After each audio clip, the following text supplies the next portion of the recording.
Bonjour. On vous écoute, professeur. Bienvenue tout le monde. On est sur le site d'Engie, le site éolien d'Engie à Modave. Je ne suis pas sûr que le micro va fonctionner si tu regardes dans un autre sens. Donc je suis avec Monsieur Toumsa, le directeur des développements des énergies renouvelables chez Engie.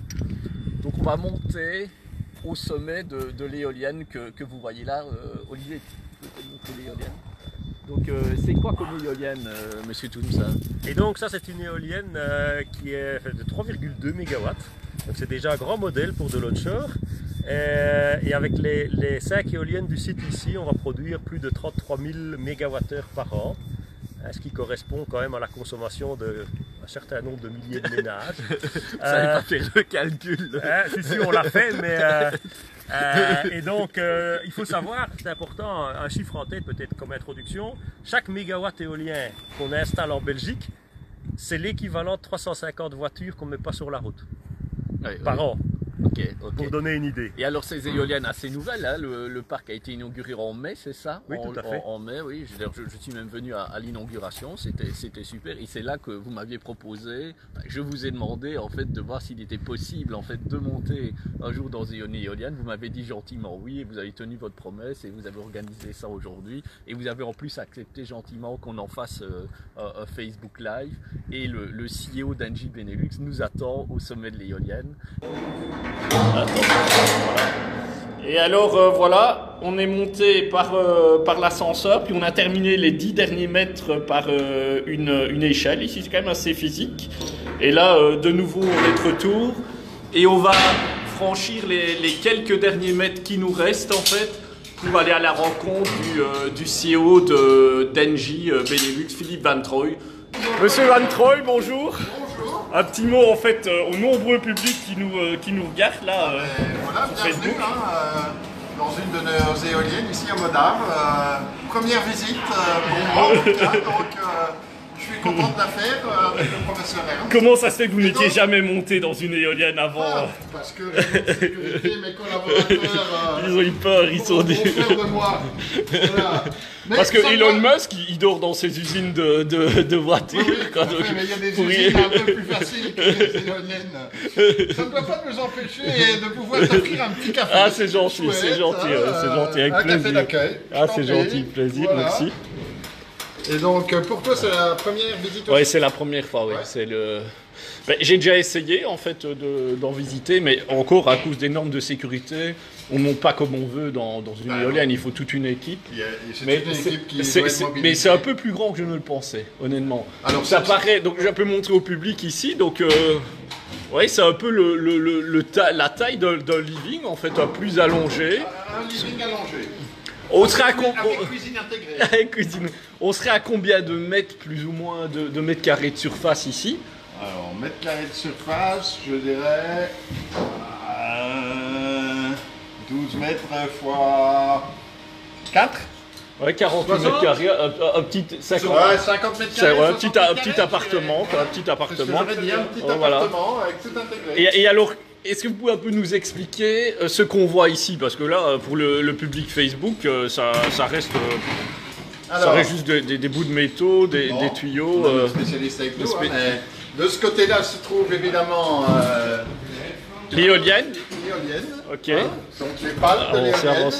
Ok. Hein, donc ici on a le rotor. Là vous voyez la première pièce qu'on voit à l'intérieur, c'est évidemment le palier qui porte l'éolienne. Ok. Oui, c'est assez énorme en fait quand on les voit de près. C'est incroyable quoi. Donc voilà. Donc là on voit cet anneau, peut-être pour les gens qui sont sur Facebook ne le voient pas, l'anneau en métal en fait c'est bien 1,50 m, 2 mètres de diamètre, ça c'est plus grand que moi non? 1,50 m. Ouais. C'est plus que 2 mètres quoi. Ouais. C'est énorme comme truc, oui, c'est vraiment énorme en fait. Donc là c'est l'anneau, et puis ici, donc là on arrive, palier ici, vers la boîte de vitesse. La boîte de vitesse ici. Ça, voilà, il y a une boîte de vitesse en fait, ah ben oui, comme dans une voiture en fait. Ah, c'est pas une mécanique en fait, si? Alors, oui, c'est mécanique, hein. C'est purement mécanique avec voilà, des dents, des engrenages. Ouais, c'est incroyable quoi. C'est vraiment incroyable. Je suis étonné, je suis vraiment étonné de la taille. du gigantisme de cela. Ah ben. Et en plus, ça c'est des 3 mégawatts, mais est-ce que vous n'allez pas installer des 9 ou 10 en mer du Nord? En mer, oui, bien sûr. Hein. On va vers des tailles de machines encore plus grandes à ce moment-là. Mais même, je dirais, sur Terre, on va quand même maintenant vers une gamme qui est 4 mégawatts. Hein. Donc, on aura sans doute prochainement des projets avec ce type de machines qui seront encore un peu plus grandes. Alors, on n'a pas fini notre visite, mais évidemment, après, tu as la liaison avec l'alternateur. Ok. Et l'alternateur est là. Ok, l'alternateur, oui, ok. Et quand on est étions de l'autre côté, ben, les armoires de convertisseurs sont derrière l'alternateur, Ok. là dans le coin. Ok, armoire de convertisseur. Donc ça c'est l'alternateur, hein. Pour les gens c'est ce qui génère le courant. Et ici le convertisseur, toute la partie électronique de puissance qui fait la connexion avec le réseau. Vous êtes directement connecté sur de l'alternatif ici. Oui. Donc ok, pas de problème. Non, c'est vraiment... Oui, bien sûr, bien sûr. Et alors là, on va monter maintenant au sommet, enfin essayer de voir le sommet du sommet de l'éolienne. Là, c'est magnifique, hein. On est vraiment au sommet, de l'éolienne. C'est superbe, hein. Ah oui, c'est vraiment super. Ouais, j'ai jamais vu ça, en fait. Oh, honnêtement, la vue est extraordinaire, quoi. La vue est extraordinaire. J'ai jamais vu ça. Hein. C'est d'une beauté incroyable. On voit même la centrale nucléaire. Mais bon, on va pas parler de nucléaire aujourd'hui. Centrale nucléaire de Tihange. Il y a 2 réacteurs sur 3 qui tournent. Et donc vous voyez, on est vraiment bien harnaché. Il y a des trucs en fait jaunes, là, des accroches jaunes sur le sol. Et on est vraiment accroché à ça. Donc il n'y a pas de risque. Et honnêtement, malgré le fait que ce ne soit pas un jour très très venteux, il y a pas mal de vent.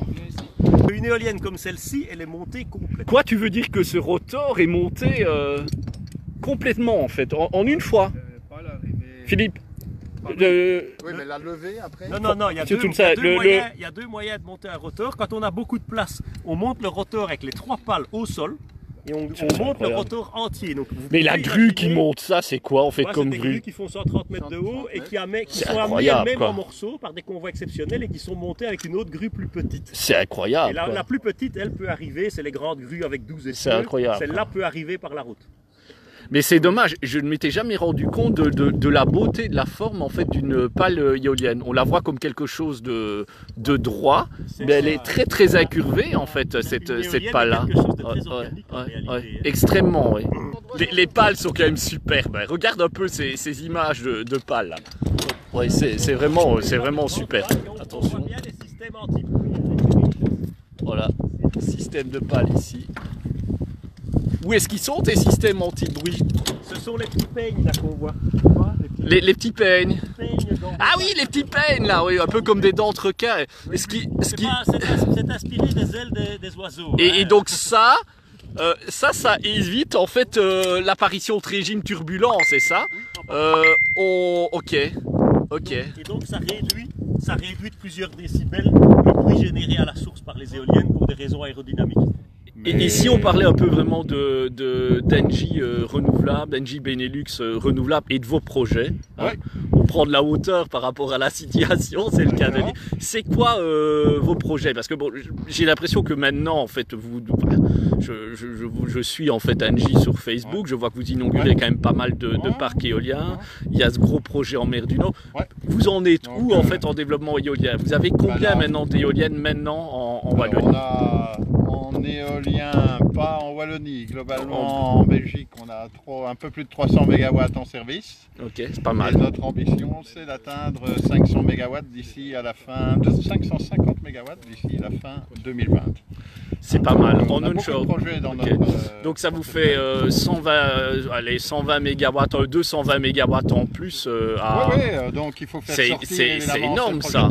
C'est énorme, ça fait 60 éoliennes, ça fait une dizaine de parcs, plus d'une 10-15 parcs comme ici. Oui. Donc, et vous pensez que vous pouvez y arriver en fait? Oui, donc on a un portefeuille de projets qui doit nous permettre d'atteindre cela. Bon, ça fait partie du défi des mais équipes, c'est quand même énorme, c'est quand même quasi un demi-milliard d'euros d'investissement en onshore. offshore, vous êtes à ça. On va compter 1,5 € par watt installé. Donc c'est vrai que ce sont des montants d'investissement importants. Et alors vous êtes aussi en offshore? Alors on est en offshore là dans le projet maintenant qui s'appelle Seamed, hein, qui est la fusion entre Mermet et Seastar.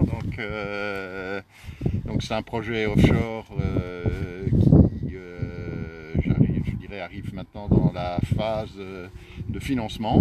Donc on est en train de finaliser le dossier. On espère bien d'ici à la fin de l'année, début de l'année prochaine, avoir complètement bouclé la partie financement. Et puis c'est un projet qui va se construire très rapidement, hein, 2019-2020. Donc inauguration fin 2020, hein, c'est ça, vous devez être prêt pour fin 2020. Ça devrait être là-bas quelque part, hein, donc on espère que le temps en mer sera, je dirais, favorable. Et là, c'est combien de mégawatts dans ce parc? Alors là, ça va faire un projet de 400 mégawatts. Allez. Et 50% NJ dedans? 480. 50% NJ dedans en fait? Non. Vous avez combien? On est un actionnaire de petite taille, mais un des actionnaires industriels. Oui, ok. Donc il y a beaucoup d'autres partenaires, je dirais, venant du monde public. Et donc ça c'est pour 2020. Et au-delà de 2020, vous préparez déjà les projets au-delà de 2020. Qu'est-ce qui va se passer dans le renouvelable? Donc il va y avoir la deuxième, enfin on va remettre encore 2000 mégawatts en concession en mer du Nord, deuxième phase. Et là vous allez vous positionner de manière agressive sur cette deuxième phase? Oui, hein, on est quand même volontariste pour, je dirais, ces projets. Donc c'est clair qu'on est déjà en train de réfléchir à notre positionnement dans ces projets. Il faut que ça se construise, je dirais, assez tôt, mais oui, on sera très volontariste sur ces projets. Ça va être quand même très dur. Déjà, vous n'avez pas eu facile maintenant en mer du Nord, hein, parce que vous avez eu un prix quand même en dessous de 80 € par mégawattheure. Hein, c'est très difficile. Hein, ça, franchement, là, vous avez été quand même assez serré par notre ministre de l'énergie au niveau de la négociation. Mais les prochains, ça risque d'être encore plus compétitif. Et est-ce que là, ça place un gros acteur comme Engie quand même dans une position favorable pour essayer d'avoir les concessions en fait? Je pense qu'en tout cas on a certainement l'expérience de projets industriels et d'énergie dans les marchés. Ça va devenir quand même de plus en plus très difficile critique, hein, donc, je pense que voilà, on a certainement des atouts et on essaiera d'être le plus compétitif possible dans cette phase. Et en solaire, des grandes fermes, un peu moins en solaire en fait? Alors oui, en solaire on est présent dans le B2B avec une offre qui a seulement finalement trouvé sa place dans le marché depuis un peu plus d'1 an. Donc des grandes fermes solaires, il n'y a quand même pas énormément de projets qui se sont réalisés jusqu'à présent, hein, donc faire un projet solaire comme on fait des projets éoliennes ici, je dirais, il y en a en Belgique, le territoire est quand même limité en espace et puis il faut quand même que cette technologie soit compétitive dans le marché. Tout à fait, génial. Merci. On va peut-être redescendre. Monsieur Toumsin, développeur, il y a un petit mot pour complémenter peut-être ceux de votre CEO d'un point de vue plus technique en fait.